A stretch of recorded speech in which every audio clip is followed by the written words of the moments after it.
Welcome to the Nerds from Work, where every week a bunch of nerdy dudes from work sit around and talk about nerdy stuff.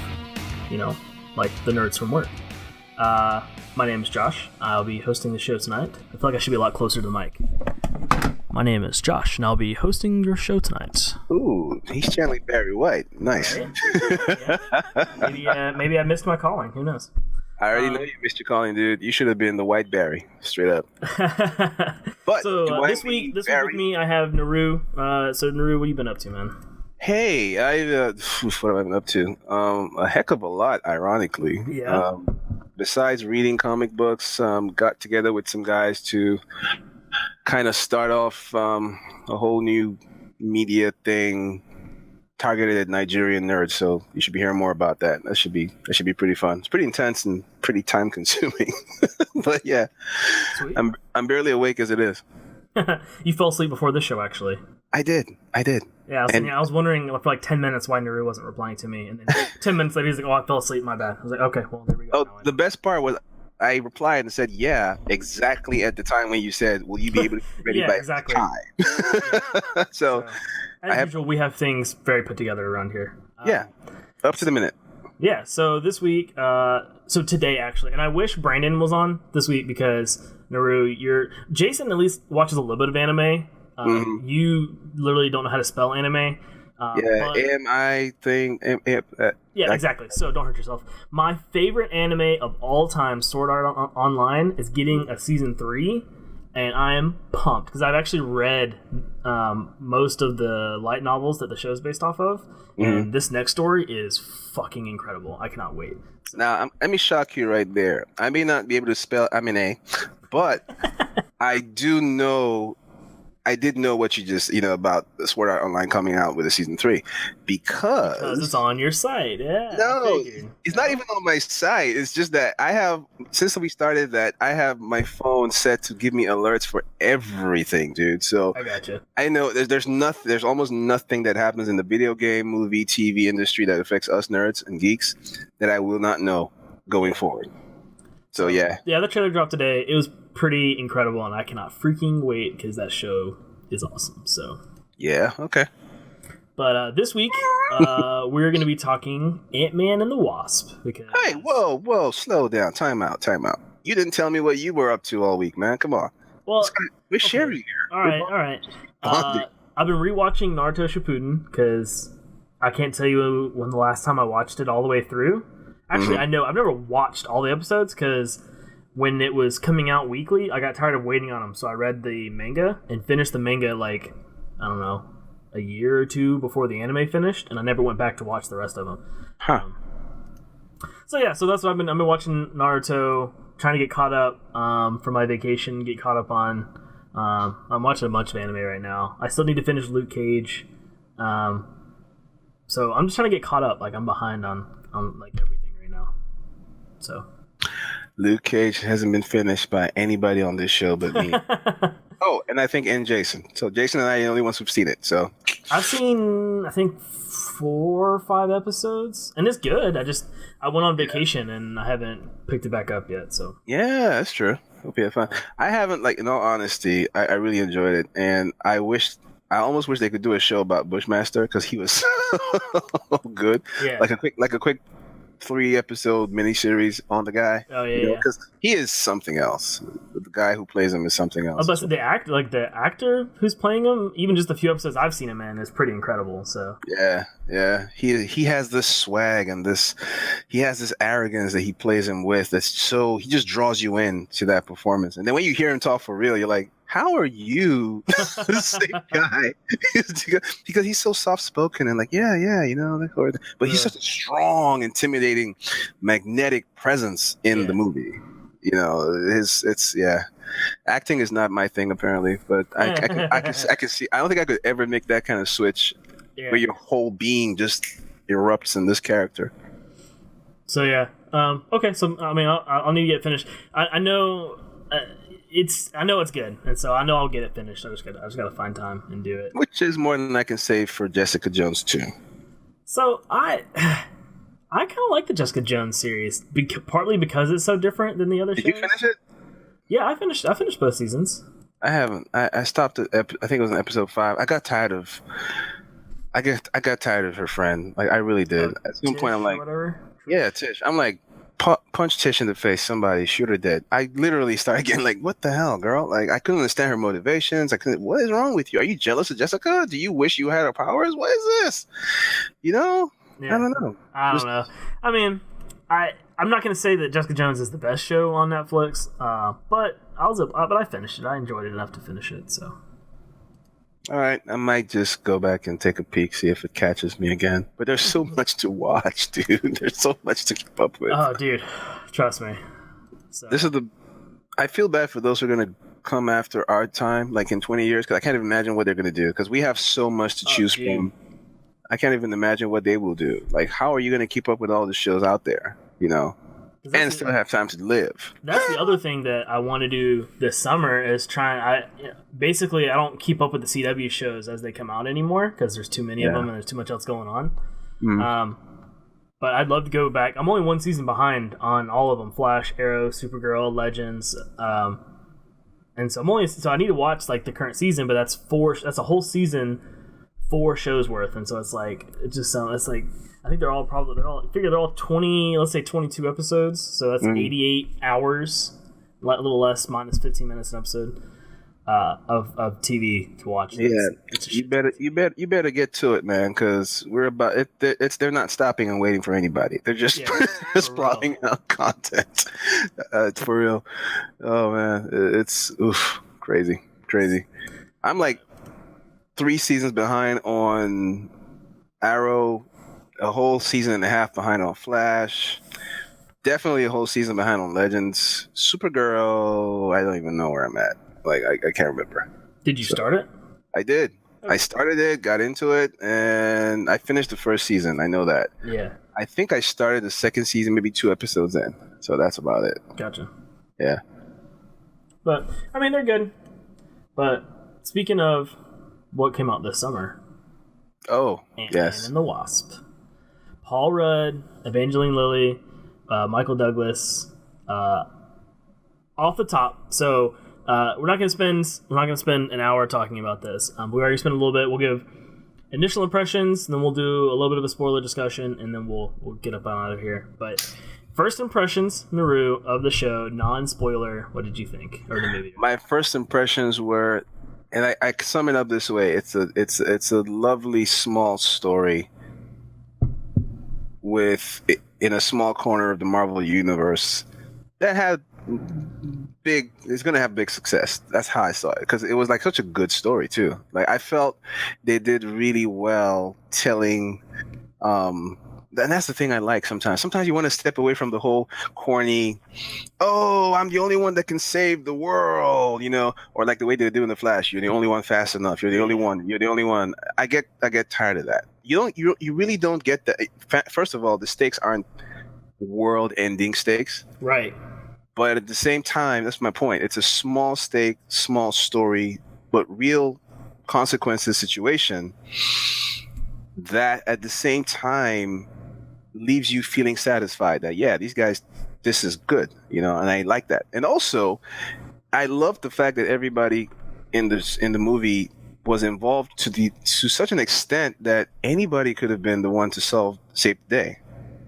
You know, that is something that is interesting about this movie. Now that you say that, I don't know if I've ever put a whole lot of thought into it beforehand, but I will say they do use all of the characters very well. It's not just a Paul Rudd, Evangeline movie. Yeah, Michael Pena, Desmalchin, who's he's like the tall, lanky white guy, and then the other guy, even the third guy. Unfortunately, I don't know his name.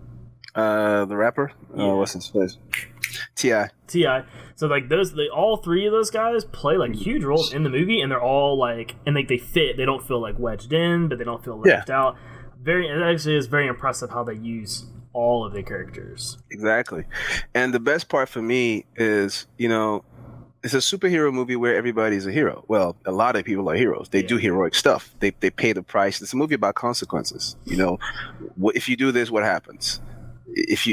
because you left this, because you made a choice to involve this person or to fire this person or to bring this person into your life, this is the consequence. Because Ant-Man makes a choice to go help Cap, this is the consequence. Because and also the consequence affects lives for real.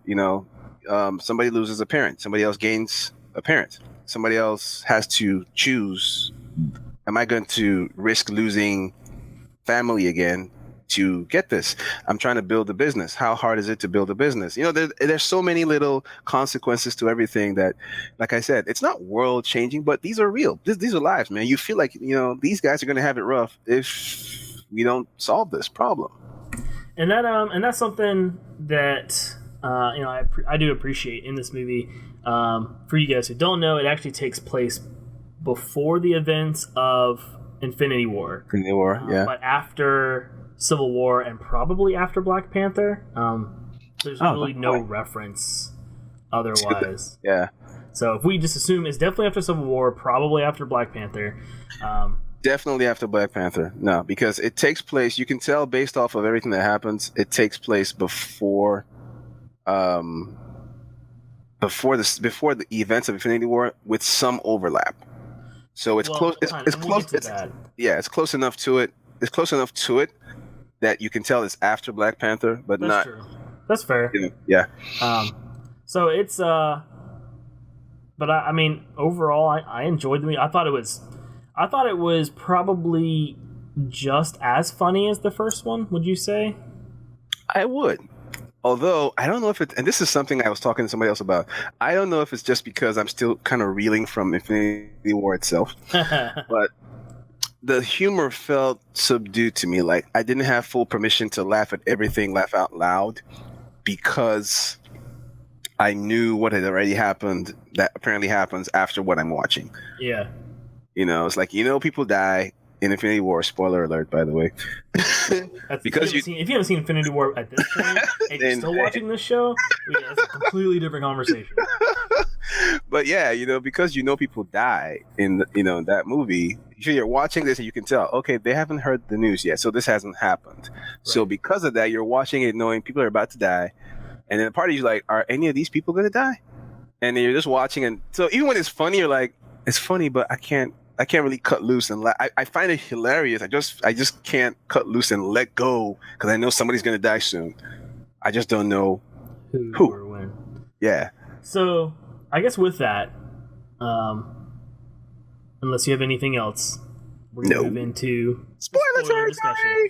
And as part of the spoiler discussion, going off what you just said, I'm going to start with the very, very end of the movie. Okay, well, the next to last cutscene. Spoiler. So, spoiler alert. It'll be on the screen. So, spoiler alert. If you listen to us after this point and we mess something up for you, that's your fault. We warned you. You have been warned. Tell him, Barry. So, the mid-credit scene, because there was technically an after credit scene. So in the mid-credit scene, for you guys who have seen it, Paul Rudd goes back into the not microverse. What's it called? I forget the technical term, but I kept thinking about it. Right? I kept thinking about it as the subatomic world. So yeah. And he goes in, he shrinks down, he collects these like healing particles, which. We can talk about that in a second. I'm not a huge fan of that whole part of it. Maybe just because it almost kind of felt kind of shoved in a little bit. Anyway, contrived, yeah. Yeah. And then he goes, "All right, I'm ready to be brought back up." And he says, "Okay, guys, you guys told me not to play around. You guys want to get me up?" And then we flash back, and Hank Pym and his wife and his daughter are all just ash. So much for arbitrary, random killing of people. How do you randomly kill a whole family, dude? Bro. Nobody in the theater saw that coming. Yeah. That was probably since the very first time Nicolas Cage, what's Samuel Jackson's character's name? Nick Fury. Since the very first Iron Man 1, Nick Fury standing in Iron Man's living room saying, "I want to talk to you about the Avengers Initiative." Probably, has anybody been less prepared for an after credit scene? I'll tell you this. At that point, I was like, okay, I knew they had finished the movie. Right. It ended. I was satisfied. Exactly. And I thought, okay, now here comes either the gut punch or the surprise reference. One of those two things. So I was kind of braced for the gut punch, so I wasn't really as shocked. Really? I went in knowing something. Like I said, the whole movie, I'm like, who's going to die? Who's going to die? Yeah. Nobody. Okay, so is it now? Is it now? So the second he's like, guys, I'm like, aha. Oh. But I thought, why isn't? I mean, I just in my mind, I thought maybe it got one or two. Somebody, why isn't somebody? And I realized everybody. I was half expecting to hear somebody say, "They're gone, Scott. They're gone." But nope. So not only are they gone, but Scott is trapped. He's stuck in there. I'm like, oh snap, dude. So freaking crazy. I was not ready for that scene. It was so insane. So now that we know we can talk about spoilers because of that scene, and you said it raises questions about certain elements of the quantum realm. Quantum realm. There you go. Good job. There's things about the quantum realm that I have questions about. I understand the whole idea of cosmic energy having cosmic power in the Marvel universe. There's elements to. Okay, let's just start talking about the movie then. Ghosts in this movie is gender swapped, which worked. I know that. Oh, cool. Yeah. Originally in the comic book, Ghost is male, some kind of computer expert, a guy who I think he built some computer chips that are able to phase out of sync with this universe when they get too hot. Like they heat to a particular point, then they phase out, and then they continue to work. So they're still processing, but now they can process even more because they're operating at in the quantum realm or something like that. So there's something about how he does that's really amazing. But long story short, this happens in the comics. All that stuff leads to him getting affected, and then the powers affect him and all that. So he has quantum powers. He's able to phase in and out of places and things. So he becomes basically some sort of hacker / tech pirate, tech thief. In the movie, however, they made her abilities the reason and her main motivating factor for being the character she is. As a kid, she sees this happen to her dad, and she gains these powers. But they're not powers; they're a curse. Right. He's in pain all the time. She can't live a normal life. So rather than be helped, the government or S.H.I.E.L.D., aka Nick Fury, aka Hydra. AKA Hydra is what I was about to, AKA Hydra, who knows which part of S.H.I.E.L.D. does this, turn her into a weapon. And Bill Foster, AKA Goliath, AKA Morpheus. Yeah. He basically is the only thing keeping her relatively tethered, to a semblance of humanism, to her humanity, because she's this out of control person. And Hannah John Kamen is somebody I've been a fan of her since I first saw her in. I've been a fan since I first saw her in the show on Sci-Fi Killjoys. Oh, okay. And she is somebody who she does the badass, the whole badass assassin, badass fighter, chick really well. Yeah. But at the same time, she played this role. I don't know if you noticed, if you felt this, but she played the role with such a sense of a hinge of insanity / vulnerability. Like you could still see the little girl who was scared, right? That something bad was going to happen to her, and that she lost everything in every scene she was in. Like even the scene where she first meets, Paul Rudd's character Ant-Man. She's like, I'm not going to hurt you unless I have to. And she's looking at him with a weird kind of, are you crazy? But still like she's trying to seduce him or something. I couldn't even figure that out. But her performance was really, really good. But I don't understand. I don't think I got a real full grasp of how the same powers, the same energy that's killing her is the same energy that Janet Van Dyne, what's her name? Yeah. Van Dyne. She comes back and basically uses those same powers, that same energy to stabilize her. And that was the thing to me that kind of bothered me about this movie, was this whole healing particles from the quantum realm that they didn't introduce until the very, very end of the movie, so they didn't really spend any time explaining or talking about whatsoever. It was almost just like, we don't know how to get rid of the bad guy, so we're just going to use this little plot device that I honestly expected to never hear or see again until the after credit scene when he's going back in to go get some more or whatever.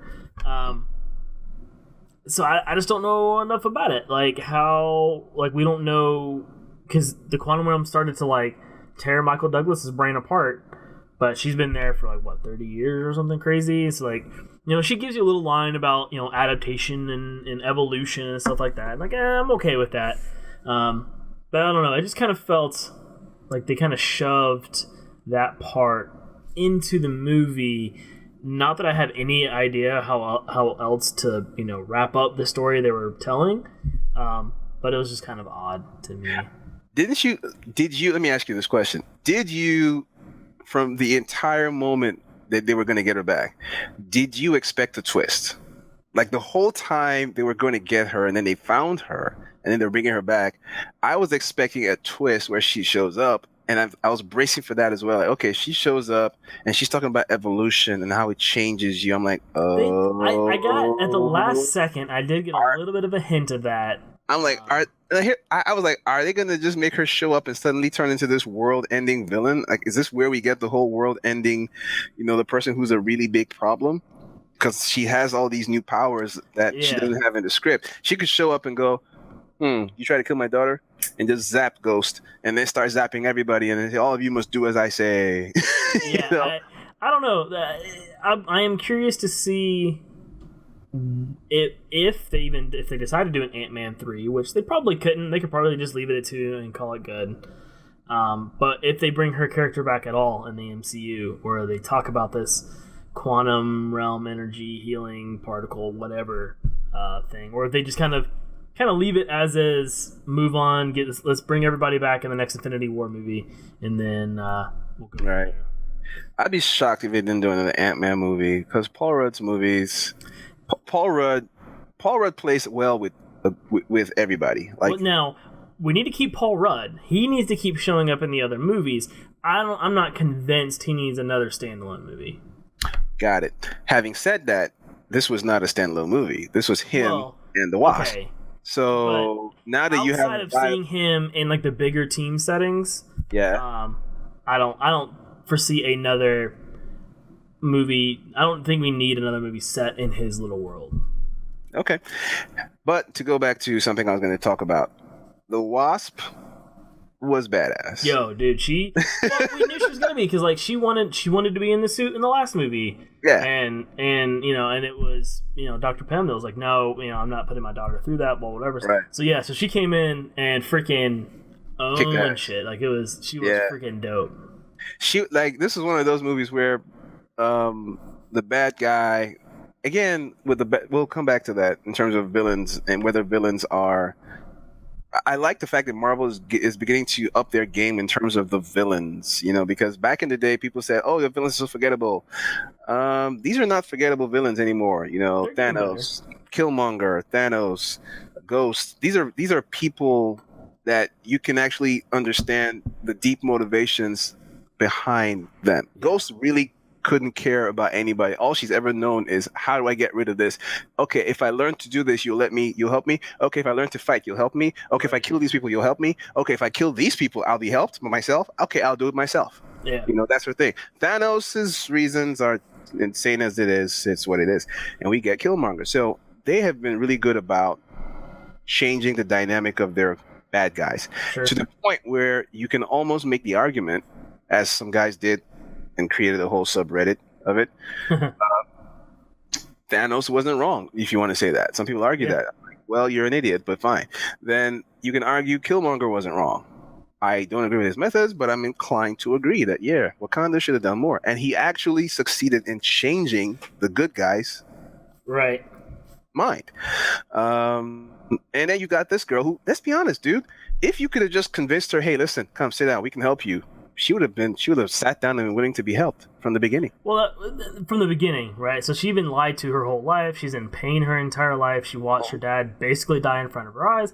So, like, yeah, no, I get it. I get where she's coming from. And, like, and to your point, that's good because like Loki before now, Loki's the only one that you're like, okay, I can like I get it. Everybody else before now, it's just kind of been like the evil mustache twirling villain, which is fine, you know, and it advances your superhero, you know, your main character's plots, which is what they were there for. Kevin Feige has talked about it before. Mm-hmm. But I agree with you. I feel like they are getting better with their villains. They are. And also, they need to bring the Wasp front and center. Oh, well, I mean, they can't. Let's be honest. Now. Well, they can. And I'm talking right about now. She's Ash, so. Oh snap! Yeah, but so's Black Panther, and so's Bucky, and so's a whole bunch of other people. We're gonna save that for another day's conversation because I have a whole beef about that. So. Boom. Well, here's the thing. I was gonna say, let's never forget, the Wasp is the founding member of the Avengers, right? In comic lore. So, you know, I mean, hello. Yeah. She's coming a little late, but she's got to get her due. I mean, she's got to get her due at some point. And she's clearly badass. Hell, she's a lot more use in a fight than Paul Rudd's character. Oh, for sure. Smarter than Paul Rudd's character. She's a lot more skilled because she can actually fly. Right. Dude, that line, like, oh, so you didn't have those when you were building my suit? It was like, no, I had them. I did. I just didn't trust you with them. Why would I give an ex-con the ability to fly away? No. So, I love that. I really did. I want to point out something because Jason and I were talking about it last week.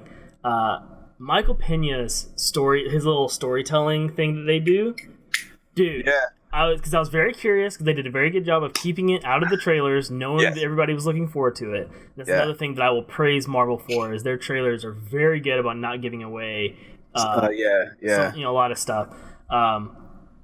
His dude, when he was on the truth serum and he's just like freaking diarrhea of the mouth. It's not a truth serum. Well, no, at the end he's like, it is a truth serum, which is another funny line. I love that whole gag, by the way. Dude, that was so freaking funny. That was probably the funniest part of the whole movie. Is Michael Pena giving you this entire recap of Ant-Man 1 in 15 seconds, and then you watch. Like the whole sequence where everybody else is playing their scenes and doing their lines as Michael Pena, you could see. I can't imagine how many takes it took to get some of that stuff. Like when you see Evangeline Lilly when she's doing the whole, I'm awesome. I'm walking. Yeah. I'm like, oh my god. Dude, it was so good. Oh yeah, those were the only parts that I felt really loose about laughing. I laughed out loud. Me and there was a girl to my right and a guy to my left, and we were just laughing, bumping each other, laughing so hard. Dude, it was so good. I was so happy that they nailed that part. Yeah. Michael Pena is severely underrated, dude. He is something else. He's incredible because I've seen him. So I just watched 12 Strong the other day, which he's in. That's a very like serious like wartime movie, not really drama, but very serious wartime role, which is very obviously very different from this. He was in the one where they have to rescue the dude from Mars. Mars. No. The Martian. I'm just kidding. The Martian. Thank you. Dude can play anything. He's probably one of the most underrated actors of our time right now. So I saw this news just today, so I went back to just check and confirm. Yes, the news broke. Michael Pena is going to be the lead in the sci-fi thriller, and it's called Extinction. It's going to be out on Netflix, and I am there for it.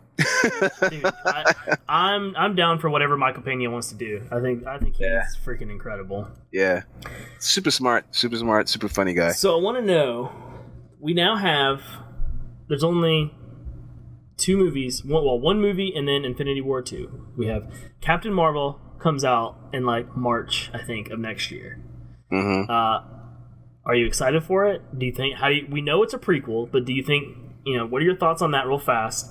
Mm-hmm. And then do these two movies get you coming off of Infinity War, getting these two movies, and then getting to Infinity War 2? Are you ready to finish this up? In very, very simple terms, am I excited for Captain Marvel? Hell yes. The kind of power set she has. You remember the whole gag that Deadpool did where he's like, yeah, what kind of powers does Domino have? The whole that's not very cinematic. How's luck? She is the definition. Captain Marvel is the definition of cinematic power sets. Okay, she's Superman with blasters, Supergirl with blasters or whatever. She can fly. She can punch through super strong stuff. She's super resilient. She can absorb energy, so you can blow stuff up around her, and she absorbs all the energy from it. She can blast stuff out of her hands and take out buildings. So she is effectively the most powerful being. Although Thor would probably take exception to that in the MCU. No, that goes without saying. Then the fact that we get to see, I'm not a big period piece kind of guy, but the fact that we're going back to the 90s should be cool for a few laughs in Marvel style. And with a DH Samuel L., I guess, trying to channel his 90s persona.